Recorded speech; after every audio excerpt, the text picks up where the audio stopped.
Oke, selamat pagi semuanya. Selamat pagi. Ini aku ingin melanjutkan untuk materi geografi. Di sini sih aku ingin mereview lagi tentang materi geografi tentang posisi strategis Indonesia sebagai poros maritim dunia.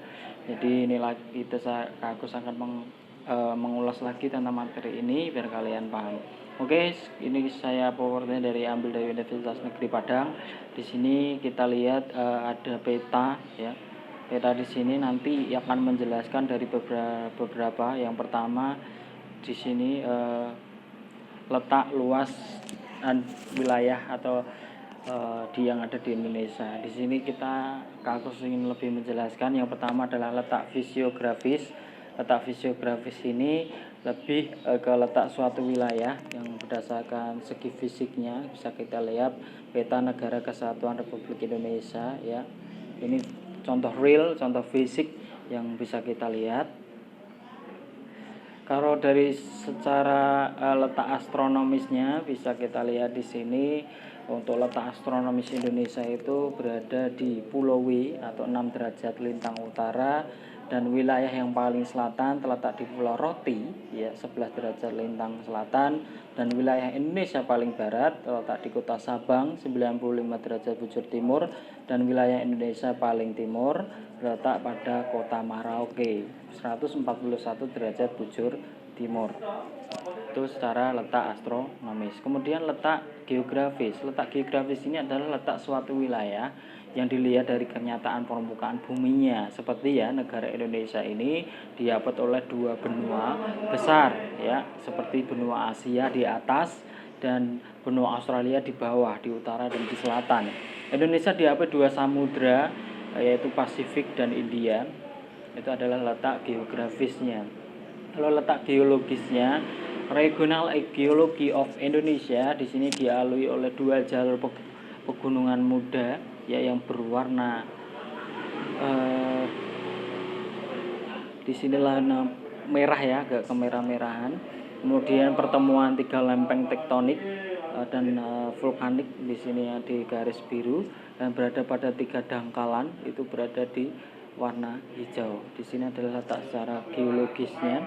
Untuk letak secara geomorfologis, ini letak berdasarkan tinggi rendahnya suatu daratan terhadap permukaan air laut. Jadi perbedaan suhu mempengaruhi jenis tanaman yang ada di semua daerah, ataupun di situ menentukan kandungan material dalam tanahnya juga berbeda. Penentukan kepadatan penduduknya itu juga sangat berbeda. Seperti itu. Lanjut. Untuk letak maritim adalah suatu wilayah atau letak suatu tempat ditinjau dari suatu sudut kelautan. Di sini lebih ke manfaat posisi maritim di Indonesia. Di sini ada peluang kegiatan perekonomian ya di bidang pelayaran dan perikanan. Di sini ada dan pelabuhan juga, dan posisi Indonesia juga dapat dipertimbangkan dalam politik dunia. Di sini memang letak maritim itu lebih ke lautan. Oke, langsung lanjut ke luas dan batas teritorial. Untuk luas laut di Indonesia itu sekitar 3.257.483 km persegi.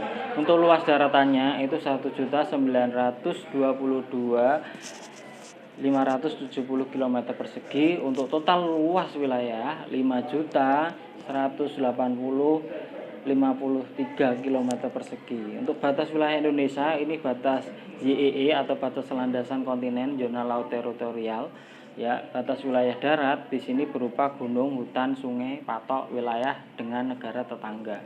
Seperti itu.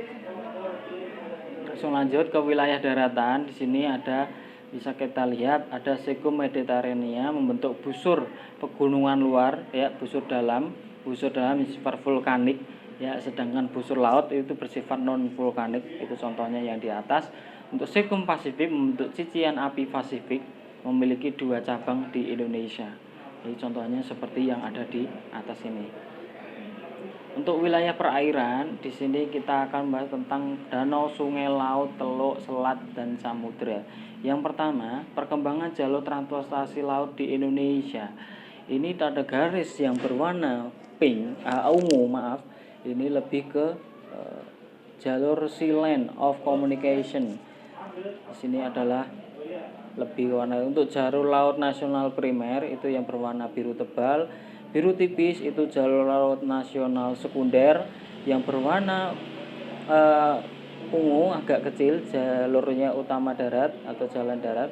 Kemudian untuk pelabuhan primer itu berbentuk seperti logo-logo di sini. Untuk bandara udara internasional sudah ada dengan logonya seperti itu. Ini adalah bentuk gambar transportasi laut yang ada di Indonesia. Jadi untuk transportasi laut ini di Indonesia itu ada jalurnya ya, nggak asal.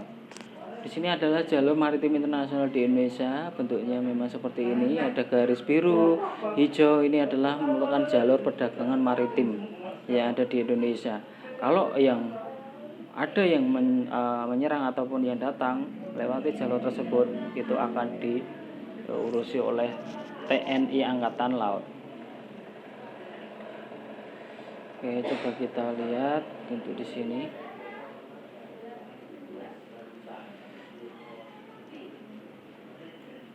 Untuk potensi sumber daya kelautan di Indonesia, ini ada sumber daya perikanan, kemudian energi kelautan, migas, wisata bahari, industri maritim, dan transportasi. Itu adalah bentuk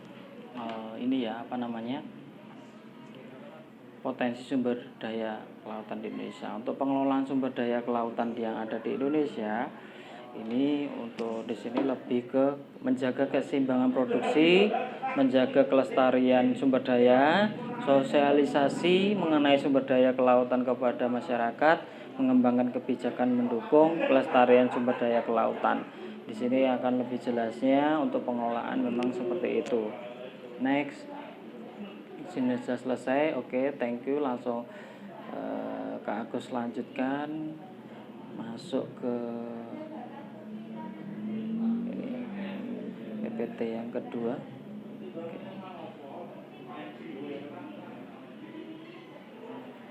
Yang kedua ini, oke. Next. Oke, kita ke flora dan fauna yang ada di dunia. Di sini ada karakteristik bioma di dunia. Ini lebih ke bentuk-bentuk ataupun biom yang ada di dunia dengan simbol-simbol dengan warna ya. Di sini bisa kita lihat. Oke, next. Jangan khawatir kalau ketinggalan, di sini nanti Kak Agus akan membagikan filenya, oke. Untuk karakteristik biom di dunia, di sini biom adalah sebuah ekosistem yang terbentuk karena perbedaan dari letak geografis dan astronomis. Jadi biom terdiri dari produsen, konsumen, dan pengurai. Jadi di kompensornya yang di dalam terjadi siklus yang diawali dengan tumbuhan ataupun produsen seperti itu. Untuk karakteristik biom di dunia, di sini terbentuk dari interaksi unsur lingkungan di daerah sekitar. Yang pertama itu telah menjadi komunitas klimaks yang dimana itu sudah lebih ke paten dan memang komunitasnya itu bisa sangat banyak sekali. Terdapat dari vegetasi utama yang mendominasi kawasan. Kemudian terbentuknya karena ada kumpulan ekosistem yang berbeda di dalam suatu ekosistem. Kemudian ada komunitas yang bersifat stabil. Setiap bioma memiliki kehidupan tumbuhan dan hewan yang berbeda, memiliki wilayah yang luas. Jadi tidak sama. Ya, jadi setiap biom yang ada di dunia itu tidak sama, berbeda dan sangat bervariasi. Untuk faktor yang mempengaruhi sebaran flora dan fauna, di sini sudah ada di hutan tropis, savana, gurun, kutub dan lain sebagainya. Ini bisa kita lihat ya dengan warna. Untuk faktor yang mempengaruhi sebaran flora dan fauna, ini adalah persebaran fauna. Ada oriental, neotropikal, astrotropical, oriental, palearktik, Arktik kayak gitu. Di sini udah ada. Untuk faktor yang mempengaruhi sebaran flora dan fauna, yang pertama faktor biotik. Biotik ini lebih ke manusia, hewan dan tumbuhan ya yang memang hidup ya yang pengaruh itu. Kalau abiotik yang tidak hidup seperti faktor geologi, iklim, tanah dan fisiografis ya. Oke, next. Di sini adalah kawasan subregion Indonesia sebagian barat. Ini terdapat hujan tropis ya. Pohonnya ini berdaun sangat rindang, tidak bisa ditembus matahari karena sangat padat sekali, udaranya sangat lembab. Tinggi pohonnya rata-rata 60 meter ya, sangat tinggi-tinggi sekali. Banyak terdapat rotan dan banyak kehidupan yang lainnya yang ada di situ. Di sini ada sebaran flora di Indonesia, Kepulauan Wales. Ya, di sini wilayahnya seperti Sulawesi, Nusa Tenggara, ada Timur dan Maluku, terdapat hutan musim. Untuk sebaran flora di Indonesia, subregion Indonesia bagian itu terdapat hutan sabana ya. Terdapat hutan sabana. Untuk sebaran flora di Indonesia, 3 kawasan tersebut terbagi dari 4, yaitu Flora, Sumatera, dan Kalimantan. Ini tipenya seperti ini. Bisa kita lihat dan kita baca ya. Jadi ada tipe vegetasi dan contohnya. Ini untuk flora di Jawa. Oke. Untuk sebaran flora di Indonesia ya seperti ini. Nanti bisa kita lihat sebaran ini. Jadi untuk mereview, jadi memperkenalkan sebuah persebaran flora dan fauna yang ada di Indonesia beserta lengkap di sini.